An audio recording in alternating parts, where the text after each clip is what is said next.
اعوذ باللہ من الشیطان الرجیم، بسم اللہ الرحمن الرحیم، نحمدہ و نصلی علی رسولہ الکریم، الصلاۃ والسلام علی خاتم النبیین وعلی آلہ واصحابہ اجمعین۔ ایک دفعہ حضور صلی اللہ علیہ وآلہ وسلم صحابہ کرام کے ساتھ موجود تھے۔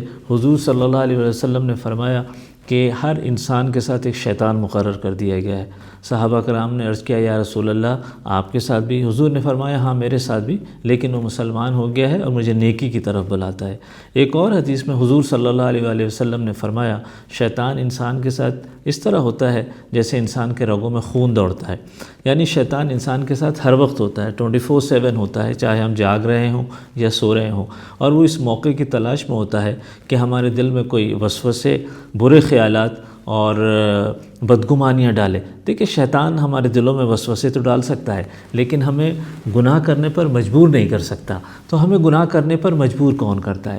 دیکھیں، یہ ہمارا نفس ہوتا ہے جو ان وسوسوں کو، بدگمانیوں کو اور برے خیالات کو عملی جامہ پہناتا ہے اور ہمیں گناہ کرنے پر اکساتا ہے۔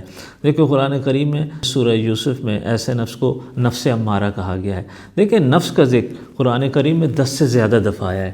نفس ہمارے خواہشات، خیالات، جذبات، ارادوں اور نیتوں کو کنٹرول کرتا ہے۔ دیکھیں، ہمارے نفس کی پاکیزگی پہ ہماری زندگی اور آخرت کی کامیابی کا دار و مدار ہے۔ اس لیے نفس کی پاکیزگی اور نفس کو پاکیزہ کرنا ہمارے لیے بہت ضروری ہے۔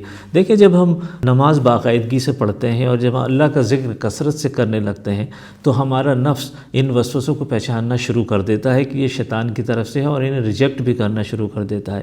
ایسے نفس کو سورہ قیامت کے اندر اللہ تعالیٰ نے نفس لوامہ کہا ہے، یعنی ملامت کرنے والا نفس۔ دیکھیں، جب ہم اپنی نفس کے تزکیے اور پاکیزگی کا سفر جاری رکھتے ہیں تو ایک وقت آتا ہے کہ ہمارا نفس مطمئنہ بن جاتا ہے۔ یہ بہت بلند پوزیشن ہوتی ہے، اور یہ وہ پوزیشن ہوتی ہے جب ہم رب کی رضا میں راضی ہوتے ہیں اور ہمارے سارے فیصلے اللہ کی مرضی کے مطابق ہوتے ہیں۔ دیکھیں، اللہ تعالیٰ نے ایسے بندوں کی تعریف کی ہے، اور سورہ فجر کے اندر اللہ رب العزت فرماتے ہیں کہ میں اپنے بندوں کو جنت میں آنے کی خود دعوت دوں گا۔ یا ایتھا النفس المطمئنہ ارجعی الی ربک راضیۃ مرضیہ فادخلی فی عبادی وادخلی جنتی۔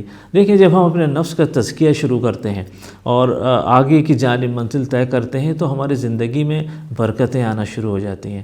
دیکھیں، ہم اچھے فیصلے کرنا شروع کر دیتے ہیں۔ دیکھیں، ہمارے رشتہ داروں سے، دوستوں سے، دوسرے لوگوں سے مضبوط ہونا شروع ہو جاتے ہیں۔ دیکھیں، ہماری زندگی میں کامیابی کے بند دروازے کھلنے لگتے ہیں، اور سب سے بڑھ کر ہم گناہوں سے دور ہونے لگتے ہیں اور رب سے قریب ہونے لگتے ہیں۔